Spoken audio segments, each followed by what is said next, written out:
እሺ አብርሽ ወየ ጤና ይስጥልኝ። እንዴት ነህ? አለው እግዚአብሔር ይመስገን። እንደት ነህ?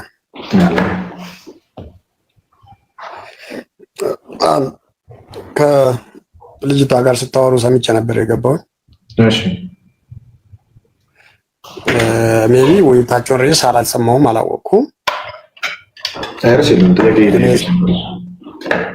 እኔ የሰማሁት ሜቢ ያየሁት እንዳጋጣሚ ማርያም አድርጋለች ወይ አላረገችም የሚለውን ስጠየቅ አድርጋለች ያልከው ነው። መጽሐፍ ቅዱስ ላይ አድርጋለች የሚል አለ?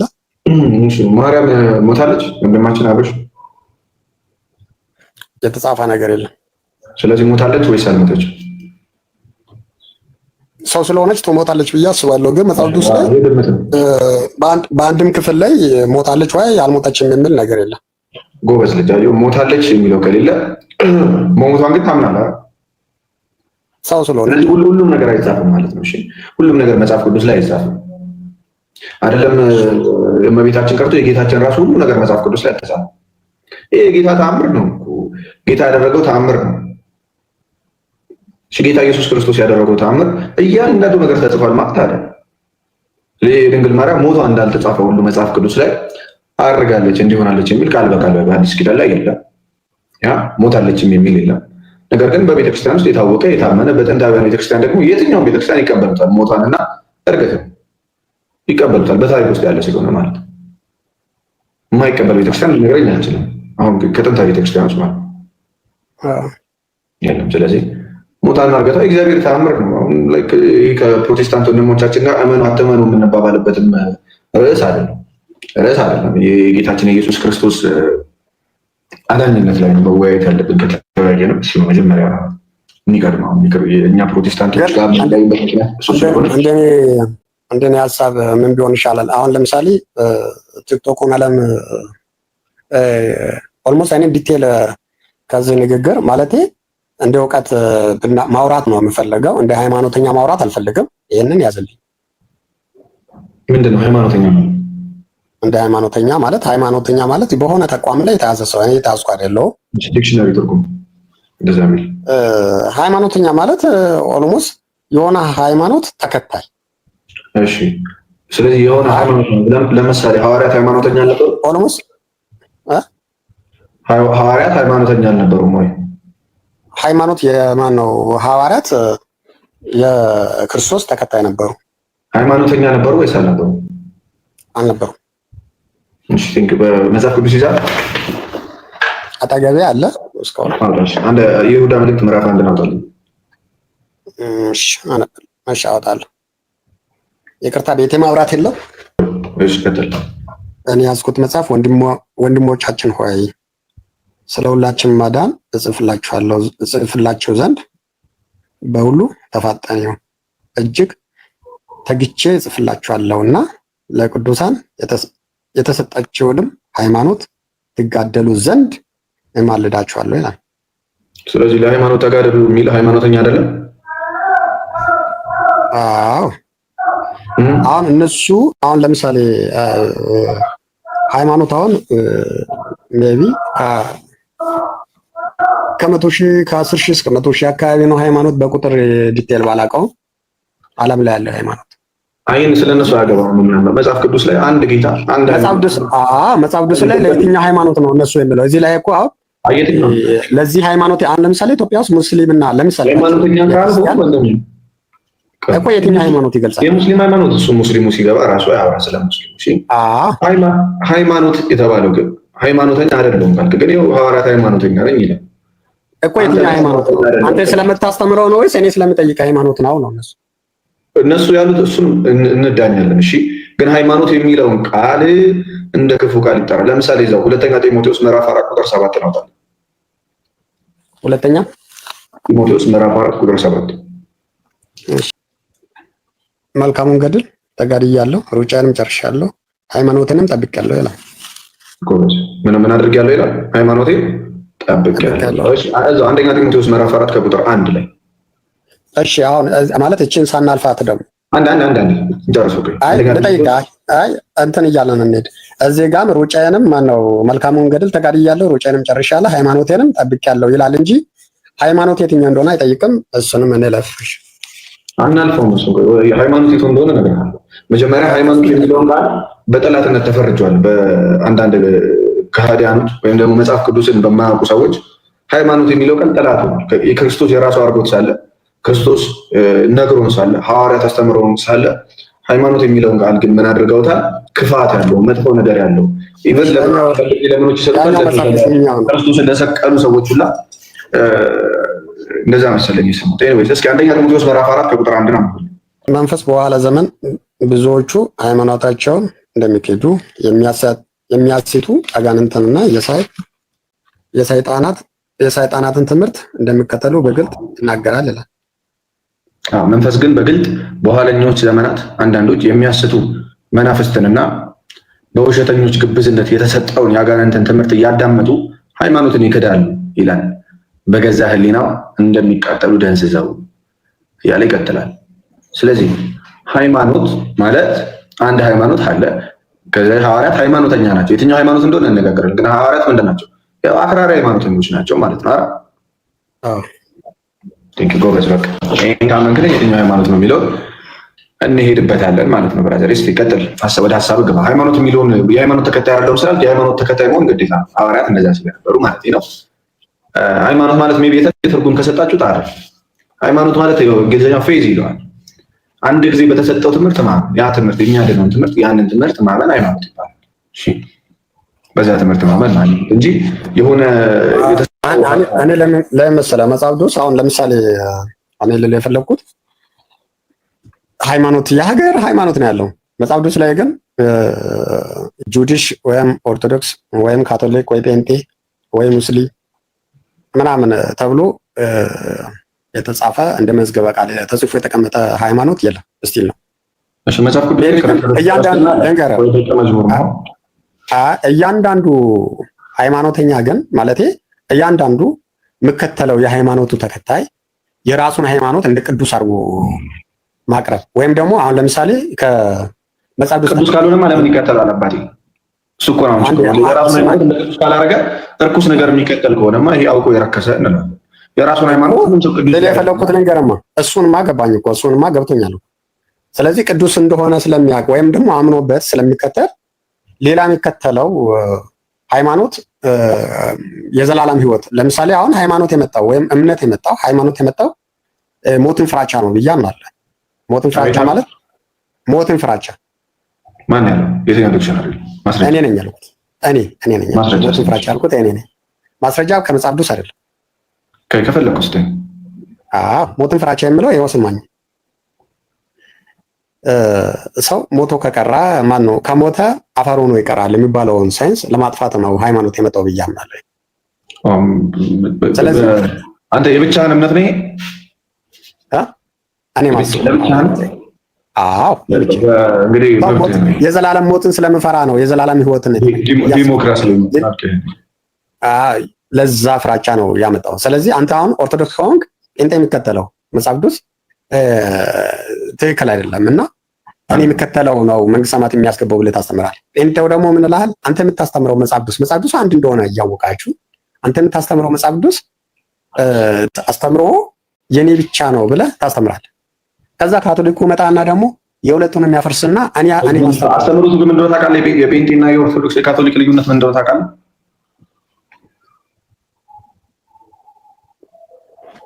እንዴ አልፋ እሺ፣ ልዩነቱን ታውቃለህ? አስተምሮቱ ለምን እንደዛ እንደሚባል ታውቃለህ? ለምን እንደዛ የሚሉት ብለህ ጠይቀህ ታውቃለህ? አንብበህ ታውቃለህ? ተመራምረህ ታውቃለህ? እንደም ወይ ዝም ብለህ እንደዚሁ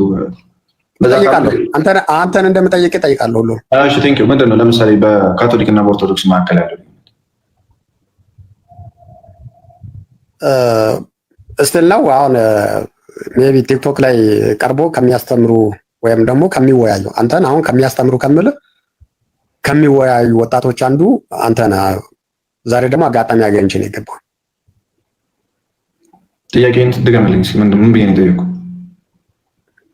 ከኦርቶዶክስ እና ካቶሊክ ከሚያስተምር አስተምሮ ልዩነታቸው ምንድን ነው ብለህ ነው የጠየቀኝ። ምንድን ነው እስኪ ንገረኝ። መልሱን ደግሞ ንገረኝ። ስለዚህ ዛሬ የካቶሊኩን ወይም ደግሞ የጴንጤውን ጠይቄ ሊሆን ይችላል። ዛሬ ደግሞ የኦርቶዶክሱን ልዩነት አንተ እንድጠይቅ ነው የገባው። እስቲ ጥያቄ ነው እንድገምልኝ። የካቶሊክን ወይም ደግሞ የጴንጤና የካቶሊክ አስተምሮ ልዩነትን አንተን ልጠይቅ ነው የገባው። እሺ ወንድማችን፣ አንደኛ እንደዚህ በጣም አደገኛ ነገሮች ነው የምታወራው። አንደኛ የመጀመሪያው ሀሳብ ምንድን ነው?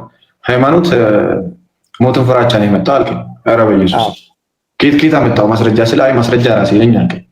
ለምን ስልህ አይ ምክንያቱም ካቶሊክና ኦርቶዶክስ የኔ ትክክል ነው ይላሉ፣ ጴንጤውም የኔ ትክክል ነው ይላል፣ ወይም ፕሮቴስታንቱ። ጴንጤና ፕሮቴስታንት ይለያያል፣ ግን ሀሳቡ እንትኑ ይለያያል። ግን የራሴ ነው ይላል አልከኝ። ኦኬ ራሴ ነው ይላል። ምን ያህል ተመራምረህ ነው ብለህ የካቶሊክ እና የኦርቶዶክስ ልዩነት ስለ እሱን አታውቀውም። እና የክርስትና እምነት እንደዚሁ ዝም ተብሎ በሞት ፍራቻ የመጣ አይደለም። እሺ የክርስትና እምነት የሆነ ሰው ብድግ ብሎ ድንገት እኔ አምላክ ነኝ እኔ ነብይ ነኝ ያለ ሰው እየተከተለን ምንድነው እውር ቢመራው እንደተባለው ዝም ብሎ ሰው ሁሉ ተከትሎት አይደለም። ወይም ደግሞ እንደው ዓለም ላይ ያለ ያ ሁሉ ቢሊየን ህዝብ በእስልምናም ክርስትና እንደው በጣም ሁላችን ካንተ ያነሰ ትንሽ ጭንቅላት ተሰጥቶን አይደለም። እንደዛ ወይ ፋራ ሆነን አይደለም። ከምን አንጻር ነው ካልከኝ ለክርስትና ከጠየቀኝ ፕሩፍ የክርስቶስ ሞትና ትንሳኤ የተረጋገጠ የክርስቶስ ሞትና ትንሳኤ የክርስቶስ ትንሳኤ ለክርስትናችን ምንድነው ማስረገጫ ነው፣ ማረጋገጫ ነው። የክርስቶስ ሞት የታመነ ነው በአይሁዳውያን። የክርስቶስ መምጣት ትንቢት ይኸው ጌታ ኢየሱስ ክርስቶስን በማያምኑ ጌታ ኢየሱስ ክርስቶስን በማይቀበሉት ጌታ ኢየሱስ ክርስቶስ ሳይወለድ በፊት በነበረ መጽሐፍ ውስጥ ጌታ ኢየሱስ ክርስቶስ እንደሚወለድ እንደሚሰቀል እነዛ አይሁዶች እንደማያውቁት ያ እጁ እንደሚቸነከር በልብሱ ዕጣ እንደሚከፋፈሉ ተጽፎ ቁጭ እሱን አይ ነው። ለምን እንደዚህ እንዳልኩ ልንገርህ እና ያ ትንቢቱ ተፈራከ ይመጣል።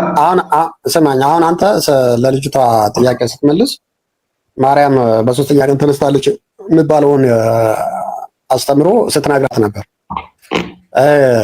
እኔ መጽሐፍ ሳነብ ያገኘሁት ለመጀመሪያ ጊዜ በዓለማችን ላይ መጽሐፍ ቅዱስ ዶክመንትድ ሆኖ ተጽፎ የወጣው መጽሐፍ ቅዱስ ብቻ ነው፣ ሌላ መጽሐፍ ሳይታተም በፊት ለመጀመሪያ ጊዜ ዓለማችን ላይ ለመጀመሪያ ጊዜ የታተመው መጽሐፍ ቅዱስ ብቻ ነው።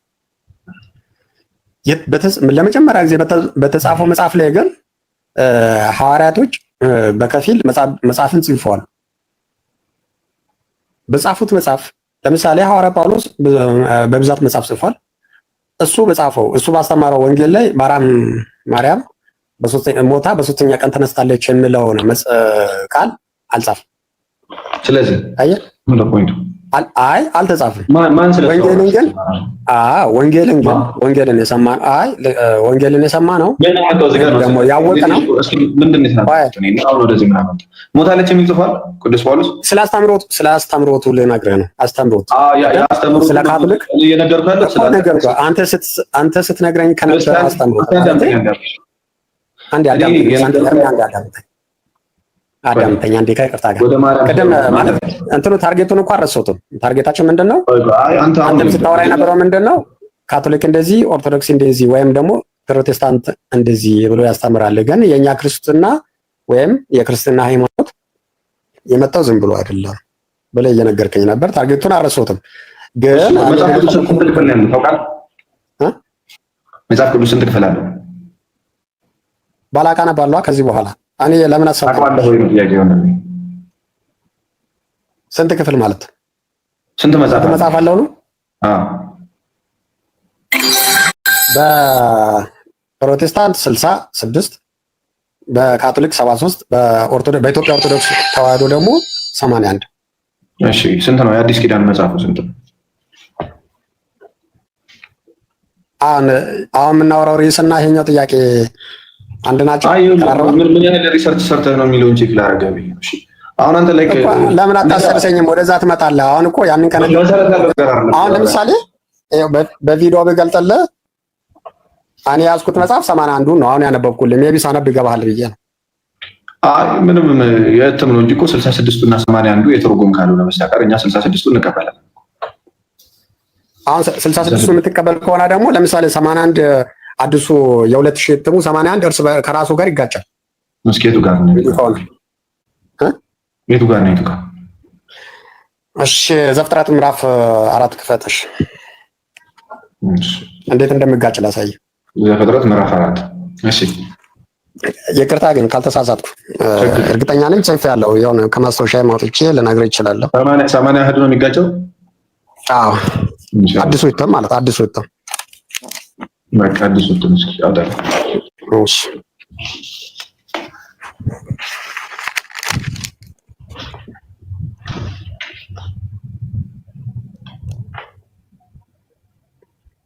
አልፋ እንዴት ነህ? ጫውቶ ወደ ሰላም በለኝ። ቤት ደጅ መጣት አለብኝ ለመግባት። ሶሪ ወንድሜ በእናትህ እያወራሁ እመሰጣለሁ አንዳንዴ እና ሰላም እግዚአብሔር ይመስገን። እኔ ሰላም ነኝ። ሰላም ለዚህ ቤት ይሁን ሁላችሁ።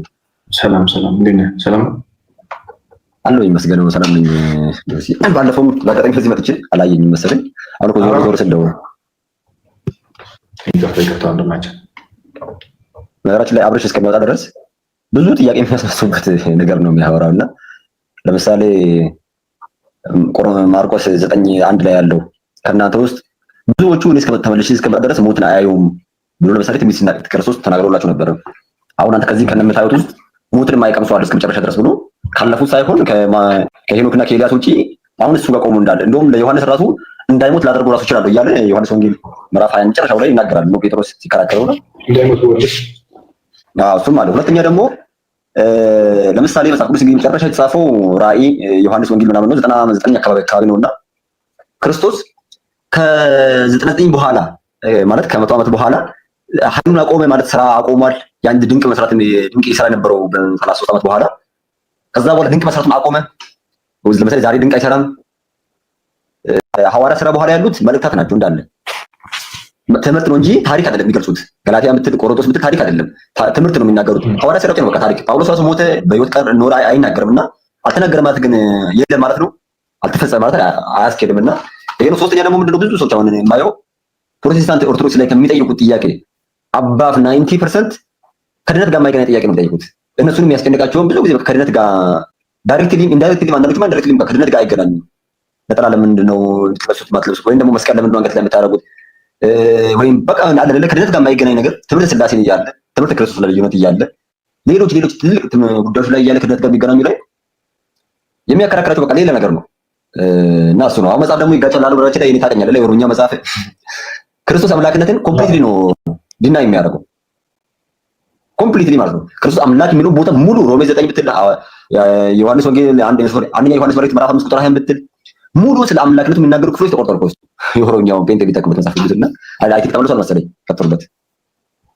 ኦኬ እስኪ አብረሽ ብጭት ሊያመጣልን ነበር።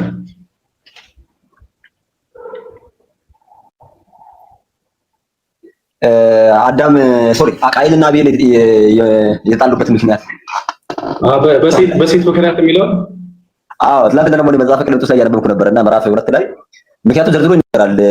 ቀሌምንጦስ ጴጥሮስ በጠየቀው ሰዓት ላይ ሚስጥሩን ገለጸልኝ ባለው ሰዓት ላይ በሴት ምክንያት ተጣልቶ ከዛ መስዋዕት እንዳቀረበ ምናምን ታውቃለህ መጽሐፈ ቀሌምንጦስ ነው። እህትማማች ከእሱ ጋር ተይዞ የምጠይቀው ጥያቄ አለ። እዛው ዘፍጥረት ላይ ሴቶቹ ከየት እንደመጡ ይኖራል። ሴቶቹ ከየት እንደመጡ እሺ ይቅርታ አልፋ ይቅርታ ስሜ አልፋ ከሆነ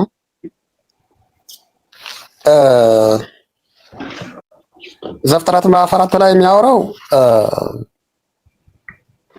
አቤልና ቃየልን በመስዋዕት ቅናት ነው። አቤል ማን ነው? ቃየል አቤልን የገደለው። እሺ ያኛው መጽሐፍ ግን ከይቅርታ ጋር የጻፍኩበት ማስወጣናቸው ነው። ማብራት የለም እና በሴት አንቶ ይምላል። ዘፍጥረት 4 ነው። ዘፍጥረት 4 እዛ 17 ነው አውጥቼዋለሁ። እሱ 4:17 ነው። እሺ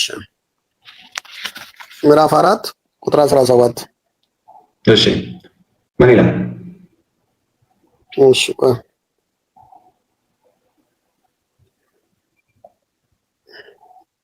ቃየልም ሚስቱን አወቃት ጸነሰችም ይላል። ወደ ላይ ፈልግ። ከዚህ ወደ ላይ ከ17 ወደ ላይ ቃየል ከየት አምጥቶ ነው ያገባው? ከምን ጋር ነው? ከሰው ጋር። ቃየልም ከእግዚአብሔር ፊት ወጣ፣ በኤዶም አንጻር ባለችው ኖድ በምትባል ምድርም ኖረ ይላል። የኔ ጥያቄ ቃየል ሚስቱን አወቀ ጸነሰችም፣ ሄኖክንም ወለደች ይላል አይደል? ቃየል ሚስቱን ከየት አምጥቶ ነው ያገባት? ከየት አመጣት? እዚህ ላይ ጽፍ አልተጻፈም። ለምታሪክ ከየት አምጥቶ አገባት? ሚስት በሌለበት ሚስት አገባ እያለ ነው። ስለዚህ የሆነ የተደለለ ታሪክ አለ ማለት ነው። እንዲህ ከሆነ ወደ ፍልስፍና እንሄዳለን። ታዲያ ቃየል ማነው? ቃየል ሚስቱን አወቀ። መወለዳቸውን ከተናገረ በኋላ አቤልና ቃየል ተወለዱ አይደል? አቤልና ቃየል ከተወለዱ በኋላ ቃየል ታዲያ ማንን ያገባው? እኮ ወደ ፍልስፍና ልትሄድ ነው። መጽሐፍ ቅዱስ ላይ አይደለም። ይሄ ጥያቄ እኮ ነው፣ ጭንቅላት ያለው ሰው የሚጠይቀው ጥያቄ እኮ ነው አባቴ። እኮ የለም እዚህ ላይ እንትናን አገባት ወይም እህቱን ወይም ያክስቱን ያጎትን ልጅ የሚል የለም። የአክስት ልጅ ከየት ይመጣል? አዳምና ሔዋን እህት አላቸው። አዳምና ሔዋን ልጆች እኮ ናቸው እኮ። እኔም እኮ እያልኩ እኮ ነው እዚህ ላይ ምንም የሚገልጽ ነገር የለም ነው ማለት ነው። እንዴት እንመለሳለን እኮ? ምንም የለማ እዚህ ላይ የሚል ይሄ ነገር የለም እኮ ምንም የለም ሳይሆን ይኸው ወሴት በሌለበት አገባና ወለደ እያለ ነው ወንድም።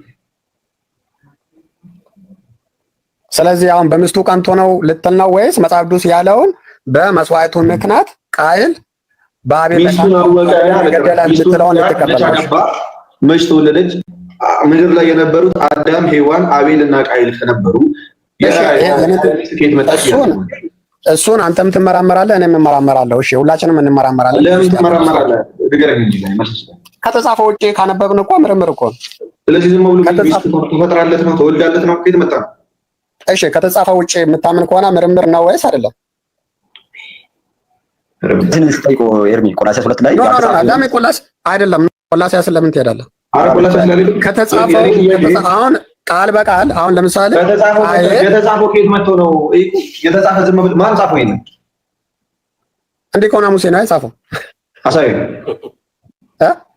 አሳየን። ኦሪትን የጻፈው ሙሴ ነው ብለን ነው የምናምነው ማለት ምን ማለት ነው? የቱ ጋር ነው የተጻፈው? ያልተጻፈ ታምናለህ ማለት ነው። ስለዚህ ይሄ ማለት ከክርስቶስ ጋር መጋጨት ፍልስፍና ነው የምታምነው ማለት ነው። እሺ ዕብራውያን ማን የጻፈው?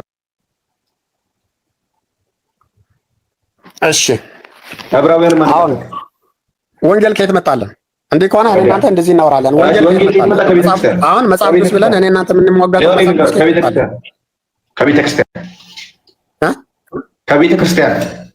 ከቤተ ክርስቲያን አዎ። ከየትኛው? ከሁሉም ቤተክርስቲያን አንድ ነች። ከአንድ ቤተክርስቲያን ነው የመጣው። ቤተክርስቲያን እኮ ከየትኛው ቤተክርስቲያን? ኖ ቤተክርስቲያን አንድ ነው። አዎ ቤተክርስቲያን አንድ ናት። ማለት ክርስቲያኖች ተሰብስበው የሚያመልኩበት ማለት ነው ቤተክርስቲያን እኮ። የትኞቹ ክርስቲያኖች? እውነተኞቹ ክርስቲያኖች አይደል? ይሄኛውን የምታውቀው አሁን ቃየል ሚስቱን አወቀ የሚለው አብርሽ የሚለው እንደ ፈላስፋ ያደርጋል። እውነተኛ ቤተክርስቲያን የተጻፈውም ጠየቅ መልሱ ብራዘር። እሺ ቃየል ሚስቱን ጌታ መጣት። አሁን ቆይማ አንተ መጽሐፉን ልታርመው ነው ወይስ? አሁን ይሄ ውይይት አለ አይደል? ክርክር አለ። ስለዚህ አንተ መጽሐፉን ልታርም ከሆነ ቃል በቃል ቆይ ኤርሚ ሄሎ ወይ በጣም መጽሐፍ ላይ ቃል በቃል የተጻፈው ልንገርህ፣ ቃል በቃል የተጻፈው መጽሐፍ ቅዱስ ላይ ለእግዚአብሔር ባቀረቡት በመጽሐፍ ማን ነው መጽሐፍ ቅዱስ ላይ የተጻፈው ለእግዚአብሔር ባቀረቡት በመስዋዕቱ ላይ ቃየል በወንድሙ ቀንቶ ነው አቤልን የገደለው። በሚስቱ ቀንቶ ነው የሚል ነገር ግን የለውም። አንተ ከየት ታመጣ? ወንድማችን ላመጣልህ እኮ ነው። በሚስቱ ቀንቶ ከየት እንደሆነማ ይኸው መጽሐፍ ቅዱስ ላይ ላመጣልህ። አሁን ጥያቄ እሺ፣ ስለዚህ ቅናቱ በሁለት ነው ማለት ነው። አሁን አቤል የተገደለው በመስዋዕት ቅናት ብቻ ሳይሆን በሚስትም ቅናት ነው ማለት ነው የተገደለው። መጀመሪያ ከአቤልና ቃየል እህትማማች አላቸው። እሺ መጀመሪያ አይ እሱን ዴፊኒሽኑን ተወው። እሱን አንበበነ ዴፊኒሽኑን አንባቢ ራሱ አንብቦ ይረዳዋል። አንባቢ እስቲ አዳምጠኝ ነው መጀመሪያ ፓፓ።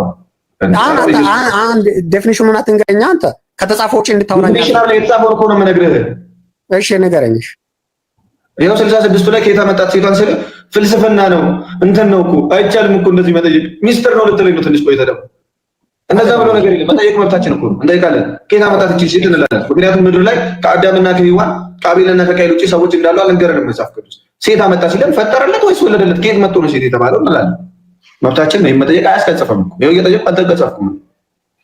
ስለዚህ ይሄ የጎደለ ታሪክ አለ መጽሐፍ ቅዱስ ላይ። አንደኛው ታሪክ ይጀመርና በሌላኛው ታሪክ ደግሞ ምን ይደረጋል? ለምሳሌ የማቴዎስ ወንጌልና የሉቃስ ወንጌል ላይ ያ ወንጌላት ላይ ለምሳሌ ጌታ ኢየሱስ ክርስቶስ ያን ኮምጣጤ አለመጠጣቱን ሲናገርና ሙሉ ታሪኩን ሲናገር ፕሮሰሱን ሲናገር አንዳንድ ይሄኛው የመጽሐፍ ቅዱስ ክፍል ሙሉ ፕሮሰስ አያስረዳም። ዘፍጥረት እሺ ሙሉ ፕሮሰሱን አያስረዳም። ይልቁንም በሌላኛው የመጽሐፍ ቅዱስ ክፍል ግን ተያይዞ እናገኘዋለን። አንድ ላይ የተወለዱ ሴቶች እንዳሉ ከዛ በሱ ይቀና እንደነበረ ያ ከዛ በኋላ ግን በመጨረሻ የቃየል ቅናት ተፈጸመ። በሴትም ይቀና ነበር፣ በሁለቱም ይቀና ነበር ነው ሐሳቡ። ይሄ ደግሞ መጽሐፍ ቅዱስ ነው። ሁለቱም መጽሐፍ ቅዱስ ነው። አንተ 80 አሐዱ ላይ ስላለ ከመጽሐፍ ቅዱስ ከተጻፈ ውጭ እያልከው ነው። ኬታ መጣው ሲጀመር እንደዛ የሚለው ሐሳብ። እሺ ጥሩ። ዘፍጥረት ምዕራፍ 4 ላይ ለምንድን ነው እንደው አንተ አሁን ባልክበት ሁኔታ የአገር አመጣልሃለሁ ትመልስልኛለህ? ከ66ቱ አሁን አንተ ባልከው ሁኔታ ማለት ነው ትመልስልኛለህ ወይስ ደግሞ ነገ መጽሐፍ ቅዱስ ይጋጫል?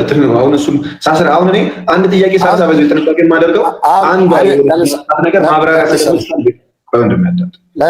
ትፈልጋለች እና ለማብራሪያዋ ደግሞ ጊዜ አይኖረኝም እንጂ 10 ጥያቄ በጠይቀህ ግራ ጋብቼ ነው የምትወርድ። አንድ በጠይቀህ ተጋብተህ ነው የምትወርደው። ፓፓ አሁን ለምሳሌ ሰው መጽሐፍ ቅዱስ እኔ ማምነው መጽሐፍ ቅዱስ የሰው ልጅ መልካሙን በመልካም ተረድቶ መልካሙን መንገድ ይዞ እንዲሄድ መጥፎውንም ደግሞ መጥፎ እንዳያደርግ ከመጥፎ ነገር ሌላ ሰው መጥፎ ወይም መጽሐፍ ቅዱስ ላይ ከተጻፉ ሰዎች መጥፎ የሰሩት ነገር ካለ ያን መጥፎ ነገር ደግም እንዳደርገው መልካም ነገር አድርጎ እንዲያልፍ ነው የተጻፈልን ብዬ ነው እኔ የማስበው። ስለዚህ ያ ነገር መልካም የተጻፉልን ነገሮች ሁሉ ለእኛ መዳኛ እንድንድንበት ነው የተጻፈው ብዬ ነው የማስበው። እንድንድንበት ከሆነ አውራምባና ቆቦ ያደረገ አይደለም። እንድንድንበት ከሆነ እኔ ዋና ታርጌት የገባሁበትን ራሱ ለምሳሌ 66ቱ መጽሐፍ ይጋጫል። አሁን ባልከው መንገድ ይጋጫል ብለህ ታምናለህ? እኔ መጽሐፍ ቅዱስ ላይ 60 አሁን ያዝኩት 81 አያዱ አለ ከ66ቱ አሁን ባልከው መንገድ መጋጨት እንደዚህ ከሆነ የሚጋጭ ላውጣና ልንገርህ፣ ከዛ ትመልስልኛለህ? ትጠይቀኛለህ? ትመልስልኛለህ? ከዛ ትመልስልኛለህ ወይ? ጠይቀኝ። እሱ መማማር አይደለ? መማማርማ ገና አሁን እሱ አንተን ከጠየቅኩማ እኮ ከታች እኮ ብዙ ሰው አለ እነሱን ለማስረዳት ቁጭ ልል እኮ። ስለዚህ ሜቢ ያንን እንትን ካላልክ መማማር ነው እና እንቀጥላለን። እኔ እናንተ እሺ እንቀጥላለን። እሺ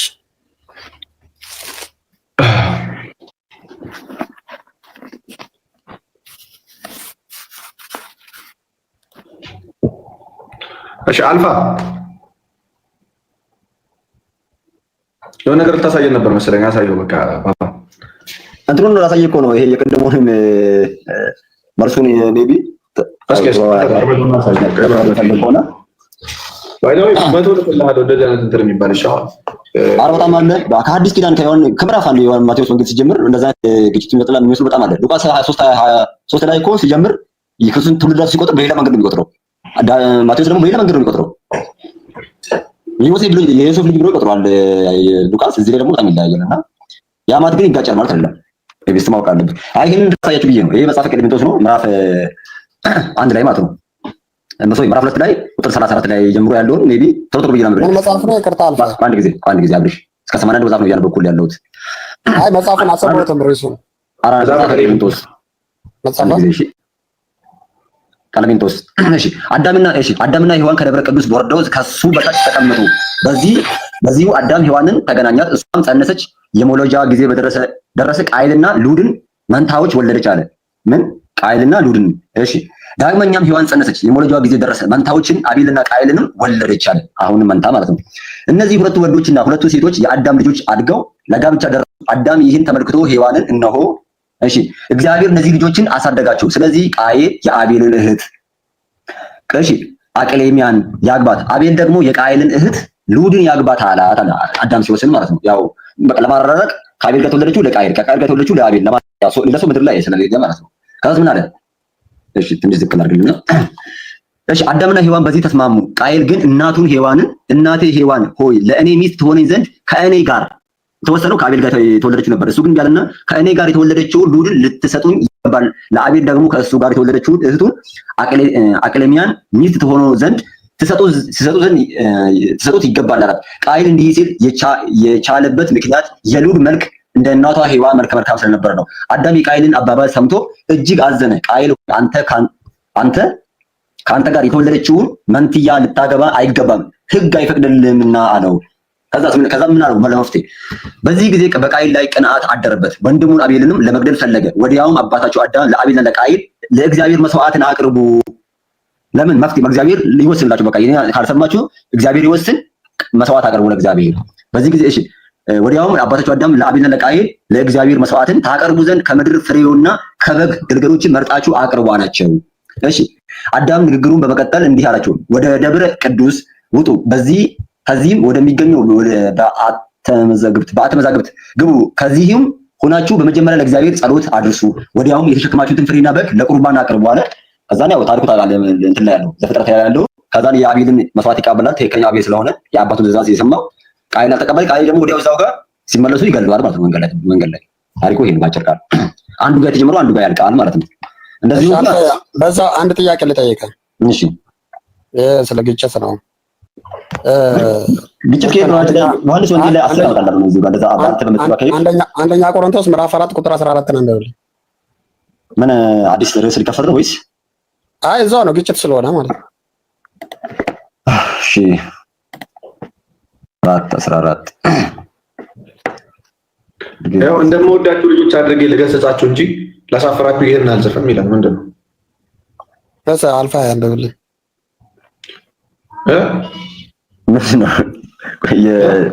የንባብ ችሎታ የለበትኝ ነው አይደለም። አብሪሽ እንትን እስቲ አንድ ጥያቄ ልጠይቅህ ነው። ሜቢ አይ እቺን አንብብልኝ እና እኔ አነብልሃለሁ ብዬ ነው። ቆይ አሽጌ የለውም። አንድ ጥያቄ ልጠይቅህ እስቲ። ቆይ ሳታይቀኝ አንብብልኝ። አንድ አንብብልኝ ከይቅርታ ጋር አንድ ጊዜ ቆይ። ዮሐንስ ወንጌል ምዕራፍ 1 ላይ ቁጥር 40 አካባቢ አንድ ጊዜ አንድ አንብብልኝ ከይቅርታ ጋር አንብብልኝ። ቆይ የሚሆን እኔ መጽሐፍ ቀያለሁ። አንተ አንብብልኝ። አይ እንግዲህ ብራዘር አብሪሽ የንባብ ችሎታ እየፈተነኝ ነው። እኔ ማነበብኩ እሱ ማነበብ አሁን ይሄ መናናቅ ነው። እሺ ኤርሚ አንብብልኝ። እሺ ይሄው አነበብኩልህ። እንደምወዳችሁ ልጆች አድርጌ ልገስጻችሁ እንጂ ላሳፈራችሁ ይሄን አልጽፍም ማለት። ስለዚህ እሺ እኔ ላንብብልህ ደግሞ ይህንም የጻፈውላችሁ ላሳፍራችሁ አይደለም፣ ልጆቼ እና ወዳጆቼ እንደመሆናችሁ ልምከራችሁና ላስተምራችሁ እንጂ እኔ ለሁላችሁ ቤዛችሁ ነኝ፣ እናንተ ግን አላፈራችሁኝም ይላል። አይጋጭም? በጣም ጎነት ይሄ እንዴት ይሄን ከስንት ዓመት ተመራመረ ከምን ጋር አይጋጭም? አንተ ከነገርከኝ አንተ ካነበብክልኝ ጋር ከየትኛው እኔ ያነበብኩልህ ምንድን ነው?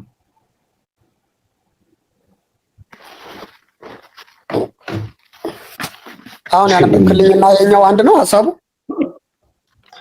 ምንድነው ሐሳቡ? እስኪ ንገረኛ። ግጭቱ ይሄ እንደዚህ ስለሚል ይሄኛው ደግሞ እንዲህ ስለሚል እዚህ ጋር ይጋጫል ብለህ ንገረኝ። እሺ ቆይ ላንብብልህ አንተ ያነበብክልኝ።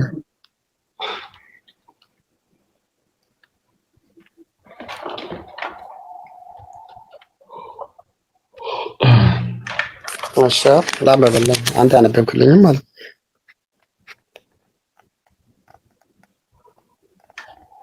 ይህን የሚጽፍላችሁ እንደተወደዳችሁ ልጆች አድርጌ ልምከራችሁ እንጂ ላሳፍራችሁ ብዬ አይደለም። አንተ ያነበብክልኝ ይላል። እሺ ከዛ በፊት ደግሞ እኔ ያነበብኩልህ ከዚህ በፊት ይህንንም የጻፍሁላችሁ ላሳፍራችሁ አይደለም፣ ልጆቼና ወዳጆቼ እንደመሆናችሁ ልመክራችሁና ላስተምራችሁ ነው እንጂ እኔ ለሁላችሁ ቤዛችሁ ነኝ ይላል። ስለዚህ የቱ ጋር የተጋጨው? ለሁላችሁ ቤዛችሁ ነኝ የሚለው ለሁላችሁ ቤዛችሁ ነኝ ማለት ነው። ምን ማለት ነው? ለሁላችሁ ቤዛችሁ ነኝ ማለት ቤዛ ማለት ምን ማለት ነው? አረ እየጠየቁ ምን ልሰጥ ይገኛል? ምንድን ነው ቤዛ? ማነው ተናጋሪ? ጳውሎስ። እሺ ጳውሎስ ቤዛችን ነው እንዴ? ጳውሎስ ቤዛችሁ ነኝ እና ይላል እና ኦኬ ላይ ያላለው እኮ ቤዛችሁ ነኝ ነው የምለው እኮ። ቤዛችሁ ነኝ የሚለው ነው ጥያቄው። ስለዚህ ምን ቅር ያለህ ነገር ቤዛ መሆኑ እንደው ቅር ያለህ ከቤዛ ቤዛ መሆኑ ከክርስቶስ ጋር ቤዛ አሁን ክርስቶስ ቤዛችን ነው። እሺ ሐዋርያት ሥራ ምዕራፍ 7 ላይ ክርስቶስ ቤዛችን ስለሆነ ከክርስቶስ ቤዛነት ጋር አይጋጭም ወይ? ሐዋርያት ሥራ ምዕራፍ 7 ላይ ሐዋርያት ሥራ ምዕራፍ 7 እሺ ከቁጥር 35 አንዱ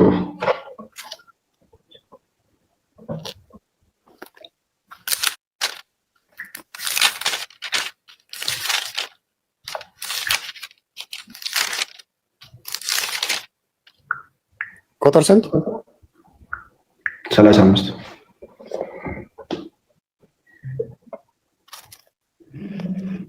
በእኛ ላይ አለቃና ፈራጅ ማን አድርጎሃል የሚለው ቀጥላ ነው። ችግር የለም። በእኛ ላይ አለቃና ፈራጅ ማን አድርጎሃል ብለው የካዱትን ያን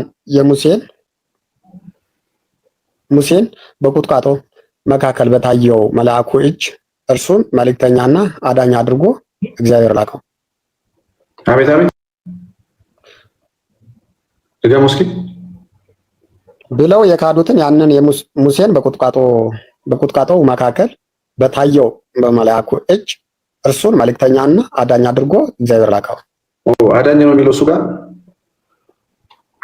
እሺ። ጴንጤዎች ቤዛ ብለው ነው የሚተረጉሙት። የጴንጤዎችን መጽሐፍ ነው ያዝኩት እኔ። ሹምና ፈራጅ ቤዛ ብለው ነው የሚናገሩት። ስለዚህ አሁን አዳኝ ኢየሱስ ነው። ለምንድን አዳኝ የሚባለው?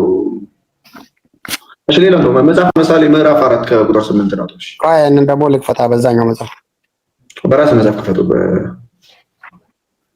ቤዛ ነው የሚለው የጴንጤዎች መጽሐፍ ራሱ የመካኒስ የእምነት መግለጫ ጥምቀት ቤዛችን ነው ይላል። ቃል በቃል ማለት ነው። ከሞት ይቤዠናል ያድነናል ይላል። ጥምቀትን እዛ ጋር ምሳሌ ቤዛ ተጠቅሞታል። የመካኒስ የእምነት መግለጫ ገጽ 308 ላይ የፕሮቴስታንቶች መጽሐፍ ይዛል እጅ ላይ አለ። አብርሽ እንግዲህ እነዚያ ገዥና ፈራጅ አድርጎ የሾመው ማን ነው ብሎ የናቁትን ይህንን ሙሴ እግዚአብሔር በቁጥቋጦ ውስጥ በታየው መልአክ አማካይነት ገዢና ታዳጊ አድርጎ ወደ እርሱ ላከውላል። እሺ ተው በቃ መጽሐፈ ምሳሌ ምዕራፍ 4 ቁጥር 8 ላይ ሁለት መጽሐፍ ነው ያዝኩት። ሁለቱ መጽሐፍ መሰረታዊ ትርጉም ሲተረጉም የተለያየ ሊሆን ይችላል። ኤኒዌይስ ቤዛ ነው የሚለው አዲሱ። አሁን የፕሮቴስታንቶች እጄ ላይ እኔ አዲሱን ያዝኩት። ያው በቪዲዮ ላሳየህ። ክፈት። እሺ የስንት ዓመተ ምህረት ነው? እስቲ ነው ዓመተ ምህረቱን አላየሁትም። እሺ ምሳሌ ላይ በቃ ስለምናየው ግድ የለም። ያው ላሳየህ በቪዲዮ ከፈለኩ መጽሐፈ ምሳሌ ላይ ደግሞ ተወሰኑ ተጨናንቶ እንደ ጨለማ ነው ቤት አይታይም። መጽሐፈ ምሳሌ ምዕራፍ 13 ቁጥር 8 ላይ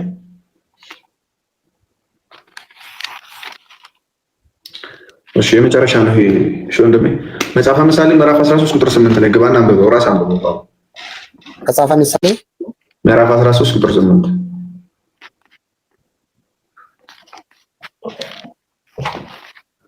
መጽሐፈ ምሳሌ ምዕራፍ 18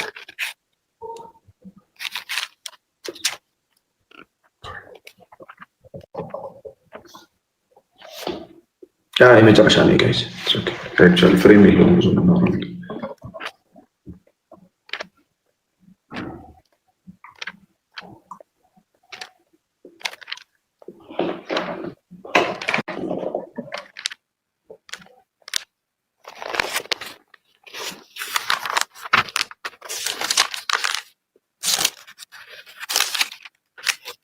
እሺ ቁጥር ስንት? ቁጥር 8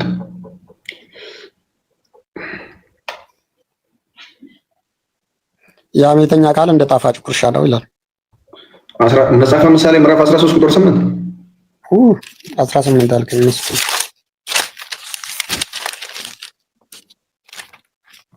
የሰው ሀብቱ ለሕይወቱ ቤዛ ሊሆነው ይችላል። የሰው ሀብቱ ለሕይወቱ ቤዛ ሊሆነው ይችላል። እንደውም እዚህ ላይ ምንድነው የሚለው? የፕሮቴስታንቶች ላይ ለሰው ነፍስ ቤዛው ሀብቱ ነው ይላል። ስለዚህ እንደው ይሄ ኢየሱስን ቤዛነት ይወስዳል። በብሉይ ኪዳን እኮ ኢየሱስ አልነበረም ማለት በስጋ ወደ ብር አልተገለጸም። ኢየሱስን የሚተካ ነበረ፣ ሀብቱ ብር ነበረ ኢየሱስን የሚተካ አይደለም። እዛኔ በምሳሌ ሲጻፍ እኮ ኢየሱስ ክርስቶስ ምድር ላይ አልነበረም የኔ ጌታ። ስለዚህ ኢየሱስ ክርስቶስን ይተካው ነበር። ይሄኛው ሀብቱ ለነፍስ ቤዛ ይሆን ነበር። ስለዚህ ኢየሱስ ክርስቶስ ሳይኖር በፊት ኢየሱስን የሚተካ ነበር። ስለዚህ በኪዳን ጊዜ እኮ በኢየሱስ ክርስቶስን ደም ተክቶ እኮ የእንስሳት ደም ለመስዋዕት ይቀርብ ነበር እኮ። ስለዚህ ለነፍስ ቤዛ ነው ማለት እንችላለን። ስለዚህ ፍጡር ቤዛ ይባላል ማለት ነው አይደለም? መስዋዕት የሚሆነው ስለመስዋዕት ነው የሚያወራው። ድሃ የሆነ ሰው እርግብ፣ አቅም ያላቸው ሰዎች ደግሞ እንስሳትን ያቀርቡ ነበር እኮ። ያ ማለት እኮ እንስሳት ለእኛ ቤዛ ሆነው ሳይሆን የኢየሱስ ክርስቶስን የመምጣቱን ጥላ ሊያሳዩን እንዲያሳዩን ሆኑ ነበር ከዛን ያቀርብ የነበረው ለሰው ነው። ስለዚህ አሁን ይሄንን በብሉይ ኪዳን ገብተህ ደግሞ ቤዛችን ወይም ፕሮቴስታንት ወይም ደግሞ ክርስቲያን በፊት አዲስ ኪዳን ከመምጣቱ በፊት ለሰው ልጅ ብር ቤዛው ነበረ፣ ለህይወቱ ብር ቤዛው ነበረ ብሎ ብለህ ልታስተምር ነው ማለት ነው። ይሄ ስህተት ነው አስተምሮቱ ራሱ። አሁን በአንተ ጭንቅላት ነው ስህተት ትክክል የሚባለው። መጀመሪያ ይባላል ፍጡር አይባልም አልክ ቅድም ሳመጣብልህ ደግሞ ይኸው ገንዘብ ቤዛ ነው፣ ነፍስ ቤዛ ነው ተባለ። ይሄ እኮ እኔ ቤዛችሁ ነኝ የሚለው እኮ በአዲስ ኪዳን ኢየሱስ ክርስቶስ መምጣቱንም ደግሞ ሞቶ ሲያስተምረን የነበረ ቤዛችሁ ክርስቶስ ነው ብሎ ሲያስተምር የነበረው ጳውሎስ እኔ ቤዛችሁ ነኝ ብሎ የተጻፈውን ቦታ ወይም ደግሞ ጳውሎስ እሱ አይደለም ያለው ጳውሎስ እንደጻፈ እሱ ቤዛችሁ ነበረ ብሎ ተብሎ ለማስተማር በውሸት የተጻፈውን ቦታ ነው እኔ ያሳየው።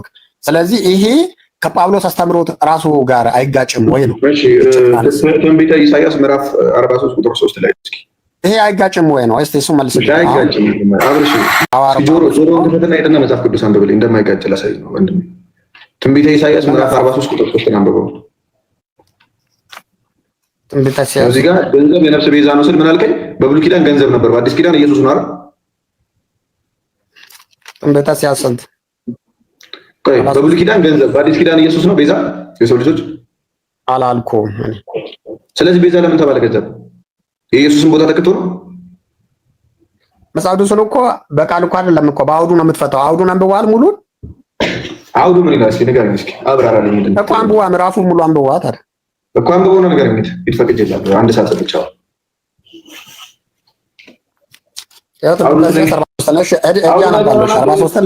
ጳውሎስን አውድ አይተሃል? ኢየሱስ ክርስቶስን ቦታ ይተካ። ቅዱስ ጳውሎስ ከኢየሱስ ጋር ተሰቅያለሁ እንደሚል ታውቃለህ? አላለም። ከክርስቶስ ጋር ተሰቅያለሁ አውዱ አይሆን አውዱን ላንብብልህ። እሱን ከፈለግ ቆይ ተሰቅያለሁ ብሎ አላለም ቃሉ። አሁን አውድ አንብበልህ አይደለም ሙሉን ላንብብልህና መጨረሻ ላይ እኔ ቤዛችሁ ነኝ የሚለው መጀመሪያ የተጻፈውን ያፈርሳል። አፈርስም የሚለውን ራስህ ትፈርዳለህ አንተ። ሙሉ አንዴ አዳምጥ። በጣም ባይዘው ላይ ከተች ያለውም ሰው በጣም ለአንተ በጣም ጥሩ ነገር እየተናገርክ እየመሰለ ነው። በጣም አሰልችም ነው ባይዘው። አሁን ቤዛ የሚለው ቃል ትርጉሙ የኢየሱስ ክርስቶስ ሞትና ትንሣኤ ብቻ ነው ወይ ብዙ ትርጉም ነው ያለው የሚለው ላሳየህ ነው። እሺ አሁን በአጭሩ ረጅም ሳንጓዝ እኔ ይሄን ሁሉ ልል የፈለግኩትን ልንገርህ ማለት በመነሻ እንዳልኩ ኦርቶዶክስ የሚሆን አሁን ማጆሪቲ እስኪ አብረሽ በቃ ታይቶ በጣም ደቦረስት ፊሎሶፈር ነው አንተ። በጣም ሃይማኖት ያላት የሆነ ነገር ብታምን ፊሎሶፈር። ኤኒዌይስ ኢሳይያስ 43:3 ላይ ሄድና አንብብልኝ። እሱ ነው ለቤተሰቦች ከሰሙ ንገራቸው። አብረሽ ሂድ። ያለው 43:3 እኔ እግዚአብሔር አምላክ የእስራኤልም ቅዱስ መድኃኒትህ ነኝና ግብፅ ለአንተ ቤዛ እንድትሆን ኢትዮጵያንና ሳባን በአንተ ፋንታ እሰጥሃለሁ ይላል። እሺ ስለዚህ አሁን ግብፅ በመጀመሪያ በብሉይ ኪዳን ግብፅ ነበረች ቤዛ፣ በአዲስ ኪዳን ኢየሱስ አይደል ለአንተ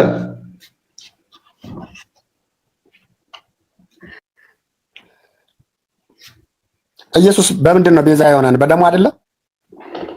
አይ ሳስቅ ሲሪየስ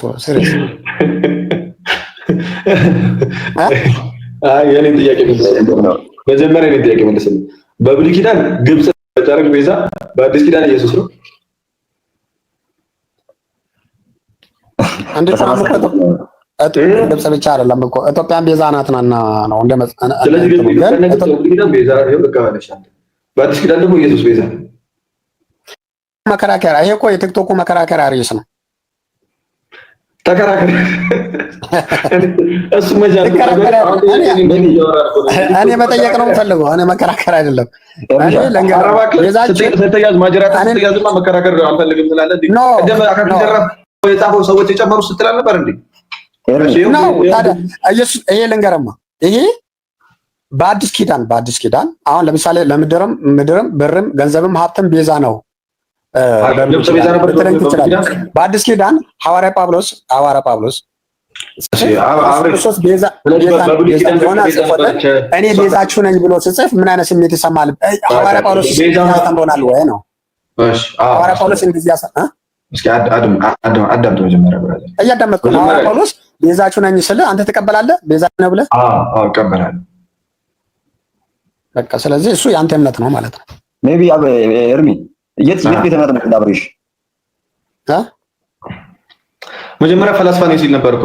ሃይማኖት ማለት እኮ ሲያወራ ነበር እኮ። አሁን ደግሞ ቆረቆሮ አሁንም አንገርም አብሬሽ ኤርሚ አልተረዳኸኝም። አልፋም ኤርሚም እዚህ ውስጥ አንቺ ማቀልደሽ አብሬሽ አንቺ በጣም ፊሎሶፈር ነሽ መስሎሻል። ግን ያው ስታየው በቃ ሩጫ አንቺ እናሳያለን። የትም አልሮጠም ማለት ይሄው ግብጽ በብሉይ ኪዳን ቤዛ ነበረች ወይ? ይሄን ብቻ ንገረኝ ቀድመህ። በብሉይ ኪዳን ግብጽና ኢትዮጵያ፣ በአዲስ ኪዳን ደግሞ ኢየሱስ ነው ቤዛ? አዎ በለኛ። እዛው ዳልፋኒ እኔ ለምሳሌ መጽሐፍ ቅዱስን አንድ ቁጥር አንብቤ በቃ ሚታል አልፈቀደል ሜቢ ዘሁልቅ ላይ እኮ እንስሳት ራሱ ቤዛ ይሆናሉ ይላል። ለምሳሌ ለልጅ መጀመሪያ ልጅ ለእግዚአብሔር ተቀድሳለህ። ከዛ ልጁን ከፈለከው ያው መጀመሪያ ነገር ሁሉ ለእግዚአብሔር ሰጠ የለ አስራት። ግን ልጁን ከፈለከው ምን ታደርጋለህ? እንስሳት ተሰጥና ወይም ደግሞ ገንዘብ ተሰጥና ምን ታደርጋለህ? ልጁን ትወስዳለህ። ከዛ ታቤዥው ማለት ነፃ አወጣው። እቴ ነው አሁን የመካኒስት ላመልክ ይሄ የመካኒስት የእምነት መግለጫ ነውና 308 ገጽ ላይ ስለ ጥምቀት ጥቅም ሲያስረዳ ክፍል ክርስቶስ ክፍል አራት አለውና ክፍል ሁለት ነው ይላል። እሺ ጥምቀት ምን አይነት ስጦታዎችን ወይም ጥቅሞችን ያስገኛል? መልስ የኃጢአት ይቅርታን ያስገኛል፣ ከሞትና ከዲያብሎስ ኤርሚያን ብልኝ ሲል ይሄ ይቤዣል ከሞትና ከዲያብሎስ ጥምቀት ይቤዣል ብሎ ተጽፏል። ይሄው አሁን የጴንጤ ነው እንግዲህ ማን ያመኛል? የጴንጤ ሳይሆን የፕሮቴስታንት የመካነ ኢየሱስ ማለት ነው። ኤኒዌይስ ግን ወንድማችን አብርሽ እየሰማን ከሆነ ቤዛ ማለት አንድ ትርጉም አይደለም ያለው። እሺ ምትክ ቤዛ ይባላል፣ ጫማ ቤዛ ይባላል፣ ገንዘብ ቤዛ ተብሏል፣ ሀገር ቤዛ ተብሏል። እሺ የቤዛ ትርጉሙ ብዙ አይነት እና ቅዱስ ጳውሎስ የተጠቀመው እዚህ ጋር አሁን ያየኸው ከኢየሱስ ክርስቶስ እኩል ለማድረግ ደግሞ ኢየሱስ ክርስቶስ ጋር ልክ እሱ ደሙን እንደከፈለልን እሱን ከፍሎልናል ማለት አይደለም። ያው መድኃኒት ይሆናል። ዋጋ ስለ ፈንታ በቁሙ ዋጋ፣ ካሳ፣ ለውጥ፣ ምትክ፣ ኃላፊ፣ ዋቢ፣ ዋስ፣ መድን፣ ተያዥ፣ ጫማ ተያለኝ ጫማ የሚለው ጥላ፣ ጋሻ። እኔ ለእናንተ ጋሻ ነኝ ካለ ቅዱስ ጳውሎስ ለምሳሌ እኔ ለእናንተ ቤዛ ነኝ ማለት ይችላል። እኔ ለእናንተ ጥላ ነኝ ካለ ለእናንተ ቤዛ ነኝ ማለት ይችላል። ምትካችሁ ነኝ በሆነ ነገር ተክቷቸው ከሆነ ለዛ መልእክቱን ሲጽፍ እኔ ለእናንተ ቤዛ ነኝ ይላል። እሺ እነዚህ ሁሉ ምንድናቸው? የቤዛ ትርጉሞች ናቸው። ጫማ ራሱ አሁን የስሊፐር እዚህ ጋር የሚታየው ይታያል። ይህ ስሊፐር ቤዛ ነው የሚባለው። እሺ ቤዛ ይባላል። ስለዚህ ቤዛ ትርጉሙ መስቀል ላይ መሰቀል ብቻ አይደለም እና ከዛ አንጻር ነው። ለማንኛውም የሚመች ብራዘሪ ዌስት ይመችሽ። በቃ አብረሽ ሚዩት መሆንሽን ማታውቂ መሰለኝ ያወራሽ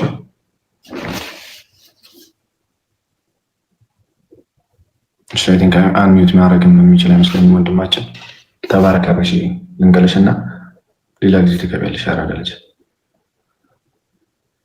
ምርጥ ውሰ